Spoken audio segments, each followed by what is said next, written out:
आज field marshal Sam Manekshaw की 10वीं पुण्यतिथि है और आज उसी के दिन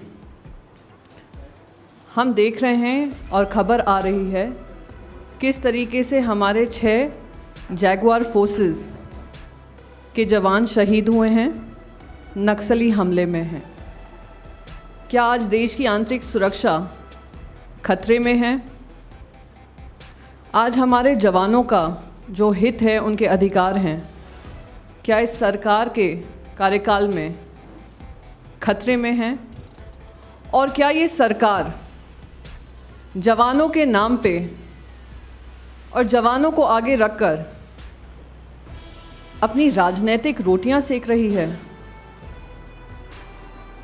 और ये सवाल आज मैं इसलिए उठ खड़े कर रही हूँ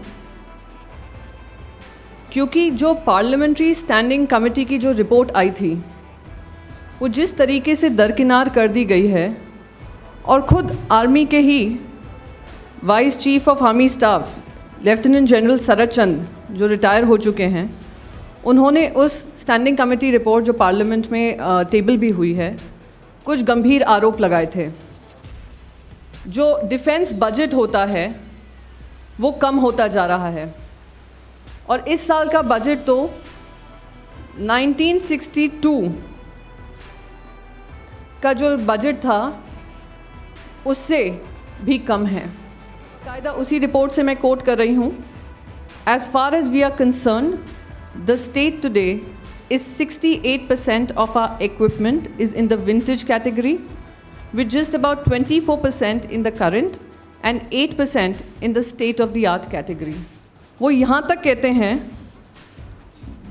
what the committee find to be even more astonishing as well as worrying to note is the negative budget growth for modernization, जो capital acquisition होता है, in respect of army, navy, joint staff as made in the budget estimates.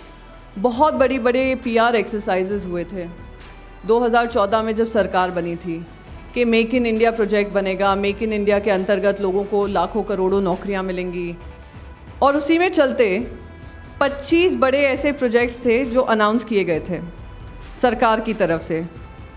और हम सब जानते हैं भाई और बहनों किस तरीके से 4,500 करोड़ अपनी पब्लिसिटी पे खर्च करने के बाद, इन सारे प्रोजेक्ट्स का वाह भाई वाह लूटने के बाद, ये सारे प्रोजेक्ट्स जो मिनिस्ट्री ऑफ डिफेंस के लिए अनाउंस किए गए थे, मेक इन इंडिया के जो डिफेंस के अनाउंस किए गए थे, सारे ठप पड़ चुके हैं। कमेटी रिपोर्ट कहती है there isn't adequate budget to support this. As a result many of these may end up being foreclosed. मैं प्रधानमंत्री मोदी जी से पूछना चाहती हूँ, जब आप सत्ता में आए थे आपने कहा था पुलिस रिफॉर्म्स होंगे, क्या हुआ उन पुलिस रिफॉर्म्स का? आपने वोटों के पीछे हमारे शहीद जो आर्मी मैन हैं उनको तक नहीं छोड़ा। इतनी बार तो डिफेंस मिनिस्टर चेंज हुए हैं पर जवाब उनमें से कोई नहीं देता, ना ही जवाबदेही लेता। आज तक अपनी राजनीति और अपनी राजनीतिक रोटियां सैनिकों के नाम पे और शहीद जवानों पे करना अब बंद करें।